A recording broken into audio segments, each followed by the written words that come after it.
Alright guys, welcome back to the channel, welcome back to another video after the craziness that was the new 2 stages of the new Dismal Future Red Zone.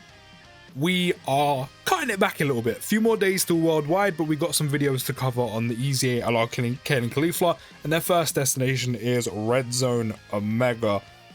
Now, God Goku's sealed, but he can still do his thing, guard and dodge, so we'll leave him there. And we're going to rotate Birdku off because he's going to be on rotation with KALE CAULIFLA in slot 1. We do have her back on the Join Forces Pure Saiyan's 200% lead with the LR Super Saiyan Goku and Vegeta.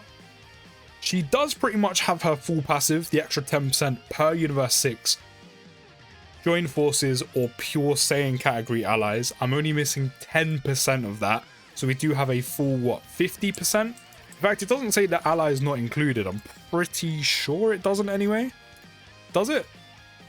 10%? Yeah, no, 10% per. So yeah, actually, we do actually have 60% if the ally is included as well. So we have 60% of that. We're missing 10% of that in total. So I do have EZA, AGL, Transforming Gogeta Blue on our team.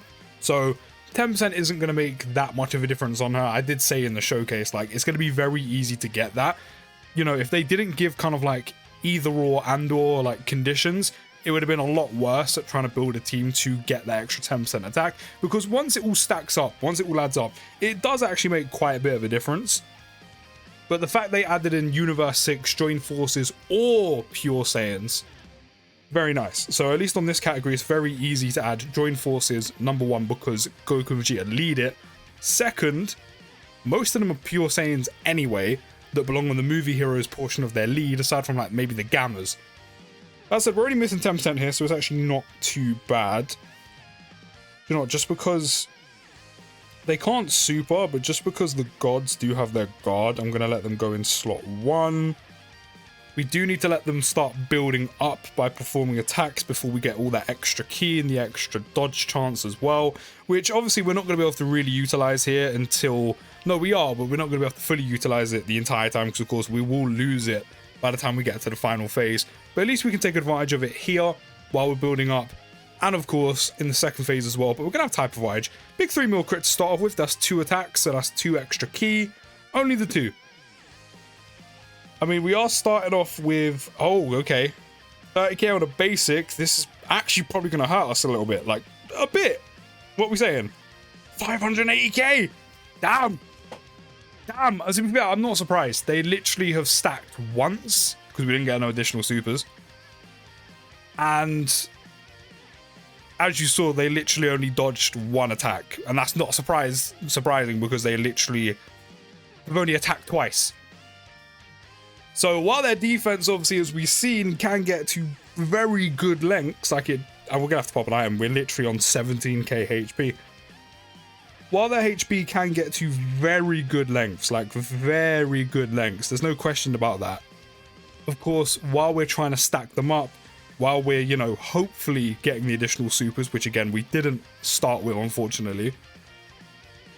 But while you're just starting out, why are you trying to build up that dodge chance? Why are you trying to stack them up as quick as possible?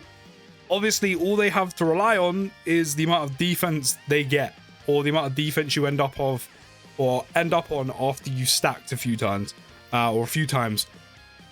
So it kind of makes sense why we were taking so much so early on, because as I said, they literally stacked once, and then they have their 130% attack and defense they start with at the beginning of the turn.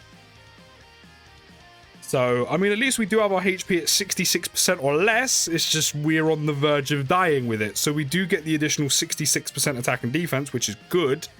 And we have the 70% chance of launching an additional super on top of the one we already have, which is at 50% chance. So this is great, you know, stacking their defense up even quicker and doing all that damage. But we're almost dead. But then again, we do have Birdku on the team, so we can trigger the revival, which is nice.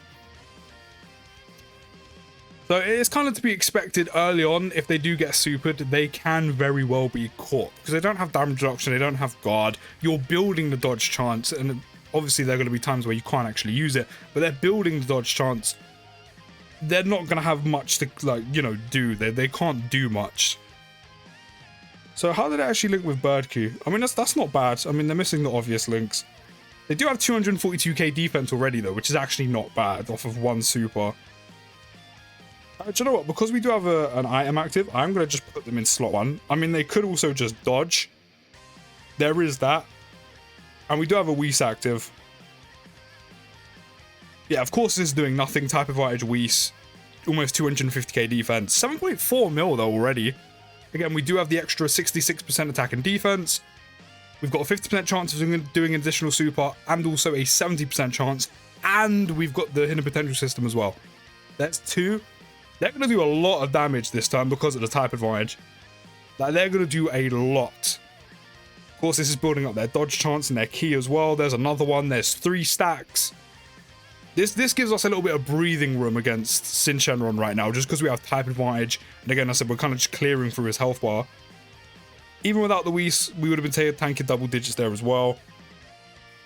The ideal way this turn pans out is if everyone gets to stack and we still die. But with the Whis active, I highly doubt that.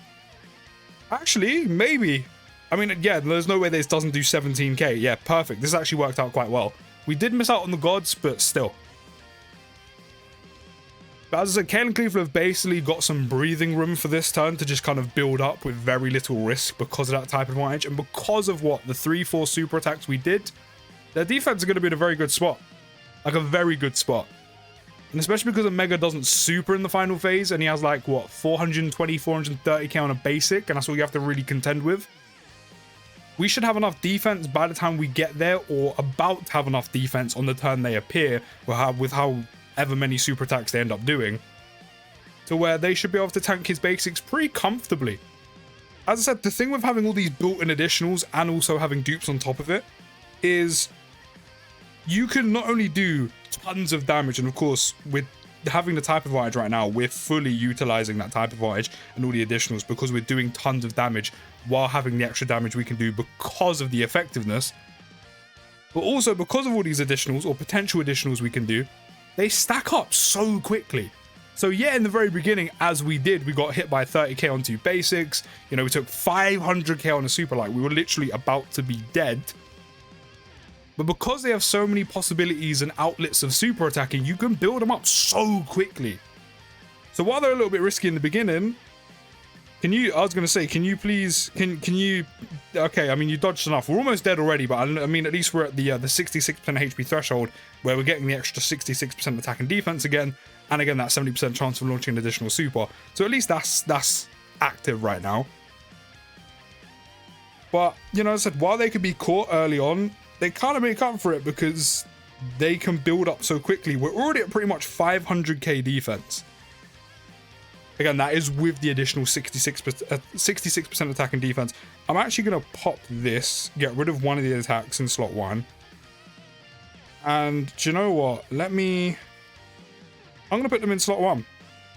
They have more than enough defense to handle Shenron's basics. And let's get them pretty much finished stacking. Actually, no, they already have enough defense to handle Omega's basics. Yeah, nothing. But, you know, we might as well. And they're doing decent damage. You know, while we don't have them next to the new Kale, sending pull throw, while we don't have them next to KALE and KALIFLA as well, we're missing like Battlefield Diva, Tournament of Power, Universe 6, links like that.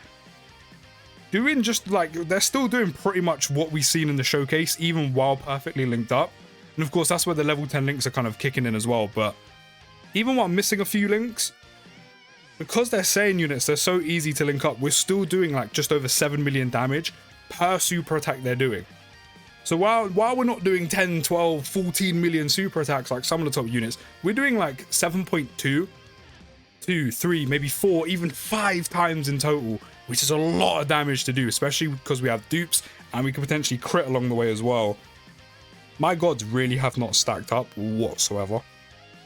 Like, it's actually kind of scary. Let's pop this. As I said, we had 480k defense. Omega at this point is doing like, what, 420, 430 on a basic. They also stacked up like 3 times there as well. So in terms of KALE and KALIFLA being able to tank double digits here, guaranteed. But I am going to have the Whis active just to make sure we get through this turn so they can at least appear the following turn, because as I said, my blues have literally not stacked up whatsoever. They're sitting on 180k defense right now with tight disadvantage, and they're not able to dodge. That is also one downside. We, of course, KALE and KALIFLA have built up incredibly quickly, so we did get to utilize their dodge throughout the entire event because, again, having all those outlets to additional super and just perform attacks in general, you can build up that key +6 and that 66% dodge chance so quickly, along with stacking their defense quickly as well, which is great. Considering Red Zone is short form content, even the Shadow Dragon event is short form content, and a unit that stacks, which is typically more suited to long form content, but she doesn't have no alternative. She's not like a bird coup. She's not like a, you know, even the year 7 LRs, it's one turn, but they don't have guard. They don't have guard to kind of cover them, to kind of protect them while they're trying to stack, while they're trying to build up. It's just build up as quick as possible, which they can do very easily. And also dodge chance as well, which is great. I said the only problem is now we can't utilize that because we can't dodge against a Mega. Same way we're not going to be able to dodge against Broly, but we still have a decent amount of enemies we could dodge against, which is great while stacking. But I mean, they're performing really well. So we literally flew through the second phase while having type advantage. We're actually flying through this one as well. Oh, how much defense are we actually up to? 616k. We're on turn 8 and they have 600k defense. Now, granted, if they were to be super attacked by any red zone boss, no item active, they're dead. They're dead. The only one they do not die from, they will survive, is Selmax. But with a Whis active, they will survive the majority of enemies in the game right now on a super. Basics, they contend with all of them.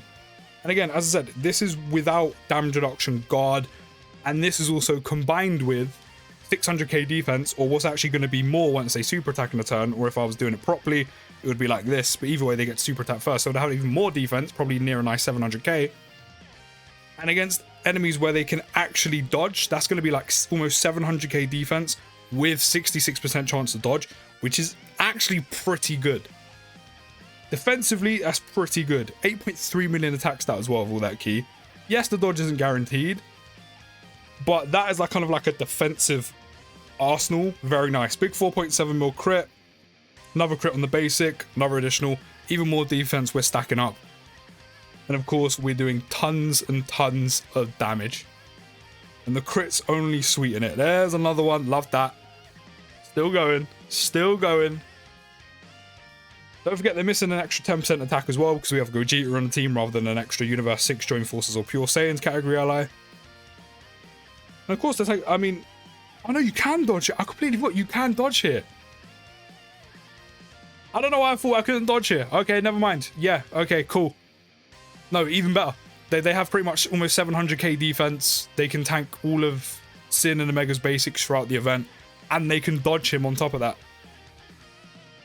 And also, if you got lucky enough, if that 66% chance to dodge swayed in your favor, you can actually dodge his KO super. Now, granted, it's not consistent, and you might not always do it, but the fact you have a possibility of being able to dodge his KO super attack, I always thought was pretty funny and actually is just jokes. So, even better. I don't know why I thought you couldn't dodge Omega. I don't know why I thought that, but even so, the fact you can makes them even better for Red Zone Omega Shenron. They performed really well. As I said, in the beginning, they can easily be caught because all they have to rely on is very low dodge chance and the fact they've only just began stacking. Once you get past literally like halfway through turn 2 of them appearing, they have enough defense to tank basics. Now, like a lot of units, they can still be caught on a super, and even by the end, when you stacked up quite a lot, they could still be caught by a super, but that's why you have items around for them to be able to tank them pretty much, probably fairly okay. The amount of damage they're doing, along with how quickly they build everything up, the extra key, the dodge chance, and their defense, they are very good. As I said, while they didn't change too much on their EZA, they are still a very, very good, very, very solid EZA that works very, very well. The day we get long form content, these guys are actually going to be a joke because they're going to have all the time in the world to stack while being able to do it like at 2 to 4 times the speed. But let me know your thoughts down in the comments. While you're there, don't forget to drop a like, and if you're new, consider hitting that subscribe button. I'll see you in the next video, guys. Take care, have a good rest of your day, and peace.